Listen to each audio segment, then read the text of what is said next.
Hello friends, welcome back to my channel. তো good morning. এটা দেখো, তো আজকে দিদি ভাইয়ের তো জন্মদিন।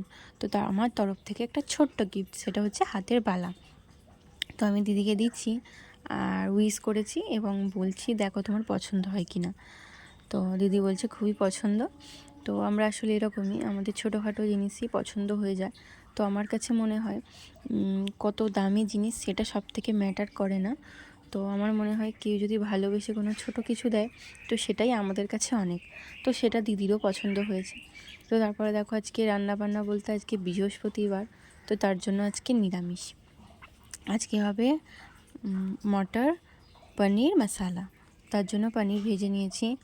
তো তারপরে মশলাটা বানিয়ে নিচ্ছি। তো এর মধ্যে আছে, যেহেতু নিরামিষ, টমেটো, কাঁচা লঙ্কা বাটা, আদা বাটা, আর দিয়েছি ধনেপাতা কুচি, আর দিয়েছি পোস্ত, আর পোস্ত, তার সাথে তিলকে বেটে দিয়েছি। তো সব কিছু দিয়ে ছোলাটাকেও দিয়ে দিয়েছি। তো হ্যাঁ, সামান্য একটু দইও দিয়েছি, টক দই। সব কিছু দিয়ে মশলাটা কষিয়ে নিয়েছি এবং অল্প করে জল দিয়ে পনির, অল্প একটু আলু দিয়েছিলাম যাতে একটু মাখা মাখা হয়। তো দেখো এখানে রেডি। তো আজকে কী কী রান্না দেখিয়ে দিচ্ছি। এটা হচ্ছে ফুলকপির রেজালা। তো এখানে আছে সিমুই, কারণ দিদি পায়েস খেতে চায় না, তার জন্য সিমুই করেছে। তো তারপর আছে চাটনি, 5 রকমের ভাজা, তারপর এখানে মিষ্টি আছে, স্যালাড আছে, তো চাটনি তো দেখিয়েছি। তো ব্যাস এগুলোই আছে, কারণ আজকে যেহেতু নিরামিষ, মাছ মাংস কিছুই হবে না। বৃহস্পতিবার আমরা নিরামিষ খাই, তো তার জন্য এই রান্নাগুলি হয়েছে। তো মাকে এখানে মা এখানে সব রকম সাজিয়ে দিচ্ছে দিদিকে। তো দেখো, প্রথমে আশীর্বাদ করে নিচ্ছে। তো তো এই ছোটো ছোটো আনন্দগুলোই খুবই ভালো লাগে। তো আমার তো খুবই ভালো লাগে এরকম আনন্দ করে, মজা করে কাটাবো। তো সেটা সব সময় হয় না একা থাকলে, তো সবাই মিলে থাকলে যেটা হয়। তো তার জন্য এখানে দেখো দিদিকে আশীর্বাদ করছে। তো তারপর দুষ্টু বুড়ি দেখে ও বলছে আমিও করব। আর বাচ্চারা তো জানোই, যেটা দেখে সেটাই শেখে, তো কপি করে নেয় আর কি। তো ও কি বলছে, তুমি যাও, আমি ভিডিও করব। মানে আমি যেহেতু ভিডিও করছি, সেহেতু আমাকেও পাঠাচ্ছে যে তুমি দিদির কাছে গিয়ে বসো, আমি ভিডিও করছি। তো কথাগুলোই শুনতে খুবই ভালো লাগে, পাকা বুড়ির মতন কথাগুলো। তো দেখো এখানে আশীর্বাদ করছে, যা মা দেখবে ঠিক যেভাবে মাথায় দিয়ে আশীর্বাদ করছিল ধান লিপো দিয়ে, তো ও ঠিক সেইভাবেই করছে। তো মা ওই জন্য দেখিয়ে দিচ্ছে ঠিকভাবে।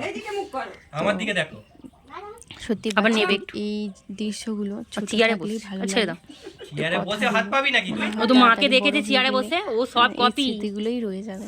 তো আমি একটু চেয়ারে স্মৃতি বসে রেখে করবে। দিতে খুবই ভালোবাসি। মানে বাবা, ধরো ভিডিও ক্যামেরা বন্দি যেটা, তো মনে হয় পরে তো দেখতে পারবো সোনামা যখন বড় হয়ে যাবে তখন। আমার দিকে তো তারপর দেখো, দুপুরে রেস্ট নিয়ে আমি প্রথমে যেটা করছি, ময়দাটাকে মেখে রেখেছি। আজকে হবে নানপুরি। তো তার জন্য এতে দিয়েছি ইস্ট, তাকে দুধে গুলে দিয়েছি। তো তারপর দিয়েছি সোডা, বেকিং সোডা, আর দিয়েছি চিনি, ময়মের জন্য সাদা তেল, নুন আর টক দই দিয়েছি। দিয়ে এটাকে রেস্টে রেখে দেবো 3 থেকে 4 ঘন্টা। আর একটু বেশি রাখলেও অসুবিধে নেই। তো 3 থেকে 4 ঘন্টা রাখলেই যথেষ্ট।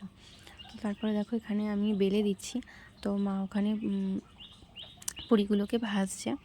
তো যে কোনো কাজ দুটো হাতে করলে খুবই তাড়াতাড়ি হয়ে যায়, আর কাজ করার মনটাও ভালো লাগে। তো একা হাতে দেরিও হয়, সত্যি ভালোও লাগে না, কিন্তু কখনো কখনো চাপে পড়লে তো করতেই হয়, কিছু করার নেই। তো এখানে মা পুরিগুলোকে ভেজে নিচ্ছে আর আমি এখানে বেলে দিচ্ছি। আজকে হয় নানপুরি। আর তোমাদের তো দেখিয়েছি চানা মশলাটা আমি বানিয়ে নিয়েছি, তো ওটা বানিয়ে রেখে দিয়েছিলাম।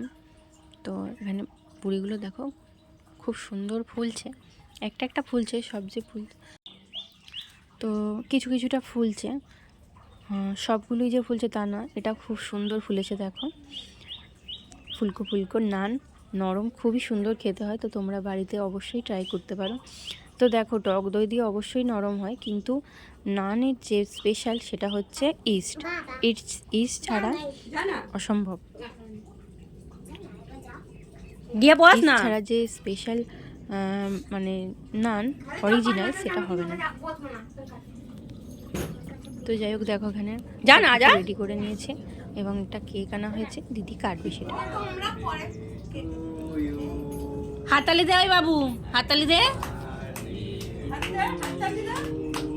Happy birthday to you.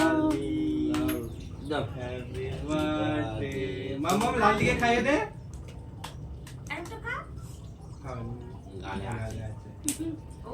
মাকে দাও না। दाओ दाओ माँ एक लाली के खाइए दाओ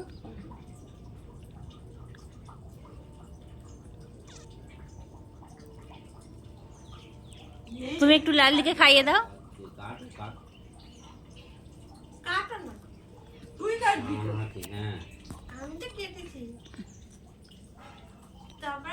তো সবাই দিদিকে উইশ করে দিও, আর ভিডিওটা কেমন লাগলো অবশ্যই জানিও। আজকের মতন